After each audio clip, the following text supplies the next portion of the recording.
میرے ساتھ موجود ہے سید حیدر جعفری صاحب، پاکستان اور دنیا بھر میں دیکھے جاتے ہیں، آپ ان سے پیار کرتے ہیں، آپ ان کو سنتے ہیں، علم العداد کے ماہر ہیں، اسپرچول ہیلر ہیں، قرآنک ورسز کی انرجی کو ریڈ کرتے ہیں۔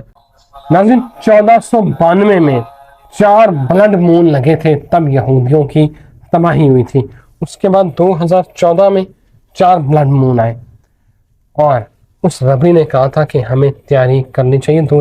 1990 میں یہ اس نے کہا، ابھی 5واں لگنے جا رہا ہے، ابھی 5واں لگنے جا رہا ہے 7 ستمبر کو۔ اس نے کہا تھا کہ یہ یاجوج ماجوج بلندیوں سے آئیں گے اور ہم پر حملہ آور ہوں گے۔ تو شاہ جی کیا دیکھ رہے ہیں؟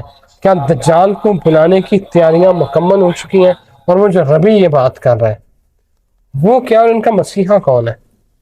ریبائز جو بات کر رہے ہیں، دیکھیں اب میں آپ کو سمجھاؤں، صہیونی اور یہودی یہ 2 علیحدہ علیحدہ طاقتیں ہیں۔ ہم جب صہیونیوں کی بات کرتے ہیں تو ہم یہودیوں کو بھول جاتے ہیں۔ یہودی وہ ہیں جو اللہ کے نبیوں کو ماننے والے ہیں، لیکن پھر انہی یہودیوں کے اندر صہیونی بنے، اور پھر یہ جو زائنسٹ، جیسے صہیونیوں کا ترجمہ ہے زائنسٹ، کچھ لوگوں کو صہیونی سمجھ نہیں آئے گا، زائنسٹ جو ہیں وہ جو بنے تو وہ ہر ریلیجن میں پینیٹریٹ کیے۔ اب سمجھنا پڑے گا کہ یہ جو پوری لڑائی ہے یہ کس کی کب کہاں شروع ہوئی۔ لڑائی شروع ہوتی ہے آدم علیہ السلام کی تخلیق سے۔ شیطان نے اللہ کو کیا کہا تھا کہ میں صراط مستقیم پہ بیٹھ جاؤں گا اور میں آنے جانے والوں کو بہکاؤں گا۔ تو اللہ نے کیا کہا تھا کہ جو میرے ہوں گے اس کو تو بہکا نہیں سکتا۔ تو شیطان نے کہا تھا مالک اس آدم کو سجدہ کرنے کی وجہ سے تو نے مجھے رد کیا نا، اب میں اس آدم کی اولاد سے خود کو سجدہ کرواؤں گا۔ تو آج ہمیں مختلف چیزوں کی بنیاد پہ یہ بانٹا جاتا ہے، مختلف ریلیجن میں، مختلف چیزوں میں، اور ہمارے اندر جو تفرقہ ہے یہ بھی پیچھے انہی طاقتوں کی وجہ سے ہے۔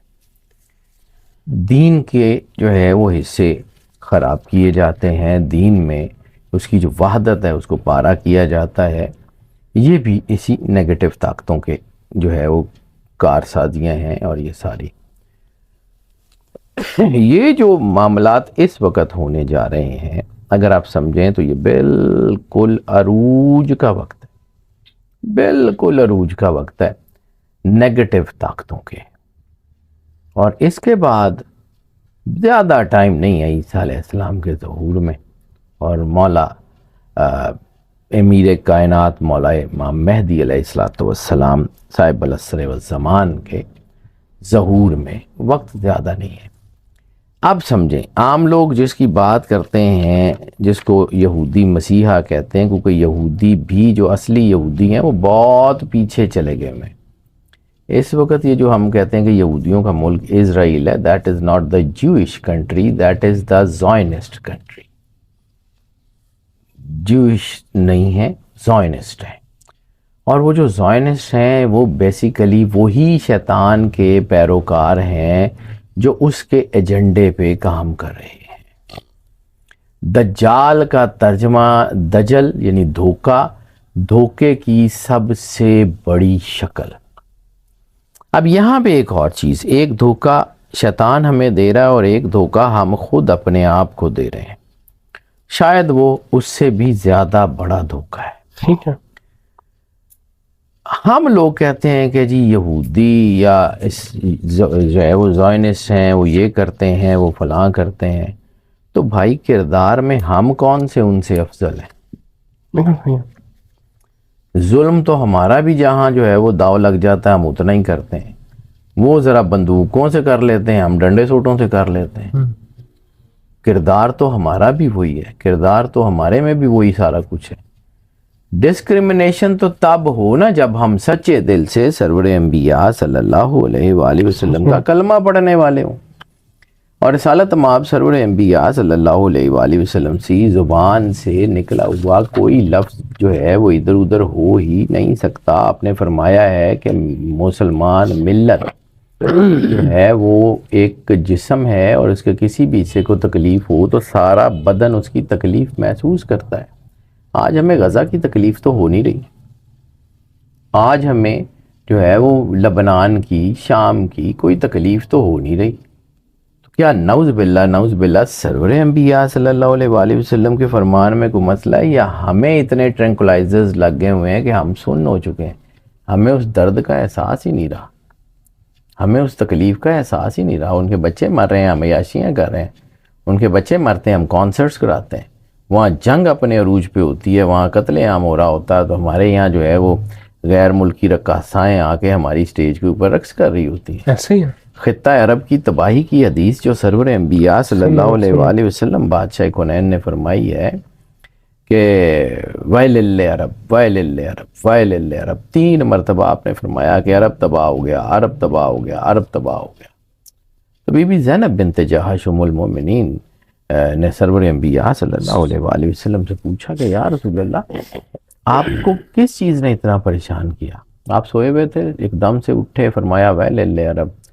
بی بی زینب بنت جہش قریب تھیں، آپ نے رسالت مآب سرور انبیاء صلی اللہ علیہ وسلم کی پیشانی پہ ہاتھ رکھا، فرماتی ہیں کہ پسینے کے قطرے تھے ماتھے کے اوپر، اور سرکار فرما رہے تھے کہ خطہ عرب اس وقت تک تباہ نہیں ہوگا جب تک عرب کے بادشاہ بت پرستوں کے ساتھ مل کے بت پرستی نہ شروع کر دیں.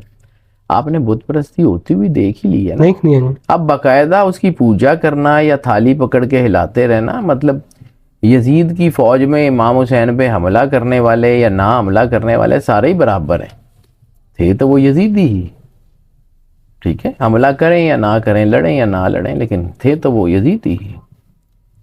تو یزیدیوں کا جو لشکر ہے یا صہیونیوں کا لشکر ہے، اس میں ہم لوگ بھی تو شامل ہیں، وہ میں بھی ہو سکتا ہوں، وہ آپ بھی ہو سکتے ہیں، وہ اور باقی سارے لوگ بھی ہو سکتے ہیں. اس وقت جو ڈفرینشیٹ ہوگا وہ تو کردار ہوگا. بالکل صحیح ہے. ٹھیک ہے، اب واپس آتے ہیں ٹاپک کو. یہ جتنی میں نے بات کی یہ ضمناً تھی، لیکن اس کو یہ کرنی ضروری تھی. اب آ جاتے ہیں کہ وہ جو ان کا مسیحا ہے وہ اینٹی کرائسٹ، دجال، شیطانی طاقتیں اس کا انتظار کریں. اور اگر یہ کہوں جتنی مجھے سمجھ آتی ہے کہ اللہ، میں نے آپ کو کہا تھا کہ اللہ جو ہے نا وہ مقابلہ بڑا ٹف دیتا ہے. ٹھیک ہے، شیطان اپنی پوری آب و تاب سے جو ہے وہ آئے گا دجال کی شکل لے کے. لیوسیفیرین بیسیکلی شیطان کے پجاری ہیں، زائنس بیسیکلی اسی لیوسیفر کے پجاری ہیں، اسی اینٹی کرائسٹ کے پجاری ہیں، اسی یعنی شیطان مجسم ہو کے خود آئے گا. اب علامہ صاحب، میں نے بار بار آپ کو کہا ہے کہ ہم نے بڑا ظلم کیا اپنے بچوں کے ساتھ جب نے علامہ اقبال ان کی جڑوں میں سے نکال دیے، بیڑا غرق کر دیا ہم نے اپنے سارا کچھ کا. یہ جو علامہ صاحب نے کہا تھا نا کہ یورپ کو، ابلیس کو یورپ کی مشینوں کا سہارا، مومن ہے تو بے تیغ بھی لڑتا ہے سپاہی. ان مشینوں کی انرجی بڑی شاندار ہے. یہ آپ کو ابھی اے آئی کے کرامات سمجھ نہیں آئے، ابھی ذرا 2-4 سال گزر لینے دیں، آپ کو سمجھ آئے گا کہ شیطان کیسے مشینوں میں سے بولتا ہے، شیطان کیسے آپ کو کیپچر کرتا ہے. آپ کو خود آئیڈیا ہو جائے گا. یہ زیادہ لمبی کہانی نہیں ہے، یہ آنے والے چند سال کی بات ہے. آپ کو خود سے آئیڈیا ہو جائے گا یہ سائبورگز کیا ہوتے ہیں. یہ انسان کے اندر چپیں لگا کے انسان کو جو ہے اس کے برین اینڈ ہارٹ نیورونز، اس کے سوچنے سمجھنے کی صلاحیت کیسے فنا کی جا سکتی ہے، کلچرز ہزاروں سال کے کیسے تباہ کیے جا سکتے ہیں، زندگی کا بیڑا غرق کیسے کیا جا سکتا ہے، آپ کو خود سے پتہ لگ جائے گا یہ آنے والا وقت. اب بات یہ ہے کہ جو آپ نے ذکر کیا تھا ہندوؤں کا کالکی اوتار ہو، تو ایک کتاب چھپی ہے کالکی، اس کو ضرور پڑھیے گا. اس میں پوری ریفرنس اور اس کے ساتھ اس نے یہ ثابت کرنے کی کوشش کی ہے وہ ہندو. اس نے یہ بتانے کی، یہ سناتن دھرم کے جو پرانے ودوان ہیں نا، یہ بڑے ٹھیک لوگ ہیں. میں نے آپ کو پچھلی ویڈیو میں ایک اشارتاً کہا تھا کہ ہو سکتا ہے اللہ نے یہاں کوئی دین اتارا ہو جس کی شکل بدل گئی ہو، یعنی مطلب جو ہے وہ اس کے اندر کوئی 99 کروڑوں جو ہے وہ ڈیسیمل کا کوئی کہیں کہیں حقیقت ہو. سناتن دھرم جو جسے ہم توحید پرست ہندو کہتے ہیں، ہو سکتا ہے کہیں ان کے اندر کسی نبی نے ان کو کہا ہو. جیسے ایک جگہ میں ایک بہت بڑے ودوان تھے تو ان سے بات کر رہا تھا، تو انہوں نے کہا کہ جب ان کے نبی نے ان کو کہا، ہندو تھے، کہہ رہے تھے کہ جب ہندوؤں کے نبی نے ان کو کہا کہ اگر برے کام کرو گے تو نرگ میں جلائے جاؤ گے، تو انہوں نے کہا کہ ہم یہیں جلا لیتے ہیں.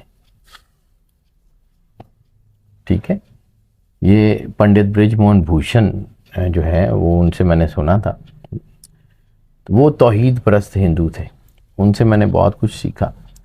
خیر ٹو کٹ شارٹ، کہ جب یہ وقت آئے گا نا تو کالکی اوتار کی جو کتاب ہے اس میں سرور انبیاء صلی اللہ علیہ وآلہ وسلم کی ساری نشانیاں ہیں. وہ کہتا ہے کہ یہ جو آخری کالکی اوتار ہے وہ آ چکا ہے.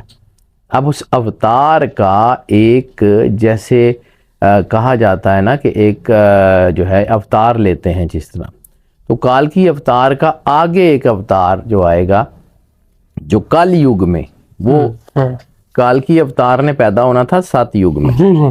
7 یگ کے بعد یعنی سرور انبیاء صلی اللہ علیہ وآلہ وسلم کے کم از کم 1000 سال بعد، کم از کم، اس سے زیادہ ہو سکتے ہیں، اس سے کم نہیں ہو سکتے، جس شخصیت نے آنا ہے وہ اس مہادیو مہامد کا اوتار ہے. اس کے بارے میں ہندوؤں کا بھی خیال یہ ہے کہ شاید وہ مولا صاحب العصر والزمان مولا مہدی علیہ السلام.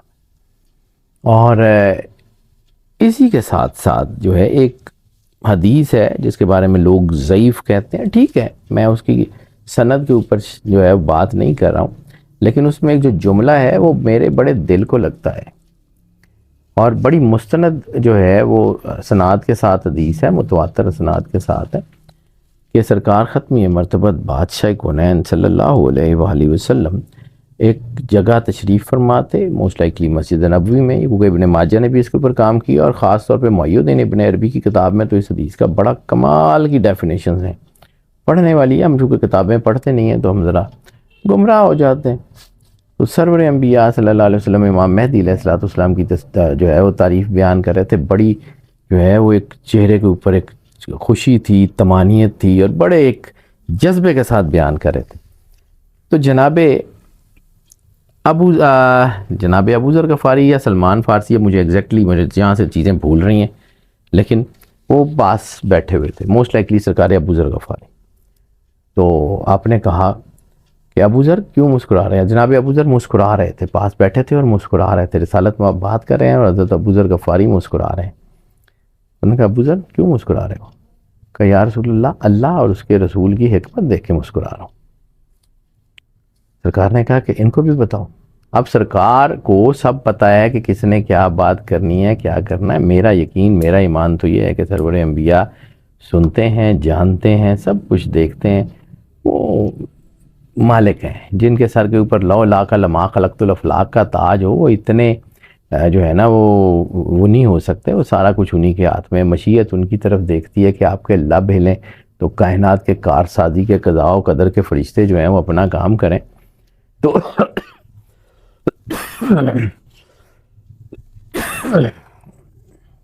سرکار ختمی مرتبت بادشاہ کونین نے کہا کہ ابو ذر بتاؤ. ان کا یا رسول اللہ مجھے لگتا ہے کہ جس طرح آپ بیان فرما رہے ہیں آپ نے تشریف لانی. اب سرکار اس کو ہاں کہہ دیتے تو ہم ہاں مان لیتے، سرکار اس کو نہ کہہ دیتے تو ہم نہ مان لیتے. سرکار ختمی مرتبت کی یہ حدیث یہیں پہ ختم ہو جاتی ہے. آپ نے نہ ہاں کہی نہ کہی، آپ نے بات بدل دی. اب اس کا ترجمہ مجھے نہیں آتا، اس کا ترجمہ کیا ہے، لیکن اگر شیطان اپنی پوری آب و تاب کے ساتھ، اپنی پوری انرجی کے ساتھ آ رہا ہے تو پھر اس کے مقابلے میں بھی تو کوئی ویسا ہی ہوگا نا. پھر عیسیٰ علیہ السلام نبی ہیں، بھلے وہ اپنی نبوت چھوڑ چکے، بھلے وہ اپنی جو ہے وہ امی جو ہے نا امت کی حیثیت سے تشریف لائیں گے. سرکار ختمی مرتبت بادشاہ کونین کے امتی کی حیثیت سے آئیں گے، لیکن اس کے باوجود ان کا ایک سٹیٹس تو ہے نا. تو عیسیٰ علیہ السلام کسی عام آدمی کے پیچھے نماز پڑھیں گے. اسی لیے تو ہر بندہ اٹھ کے امام مہدی ہو جاتا ہے، کیونکہ ہمیں امام مہدی علیہ السلام کا سٹیٹس ہی نہیں پتہ. ہمیں پتہ ہی نہیں ہے کہ وہ کون سی پرسنالٹی ہیں، وہ کون ہیں، وہ کیا کریں گے، کیسے کریں گے، ہمیں آئیڈیا ہی نہیں ہے. شاہ جی یہ بتائیں کہ مسجد اقصیٰ پر پھر یہودی ایک دفعہ قابض ہو جائے، گریٹر اسرائیل بنے گا، مسجد اقصیٰ پہ 3rd ٹیمپل بنے گا. 3rd ٹیمپل بنے گا تو اینٹی کرائسٹ آئے گا، اور اینٹی کرائسٹ کے آنے کا وقت اب پورا ہو گیا. یہ 5واں بلڈ مون آپ کو بتائے گا ہوتا کیا ہے.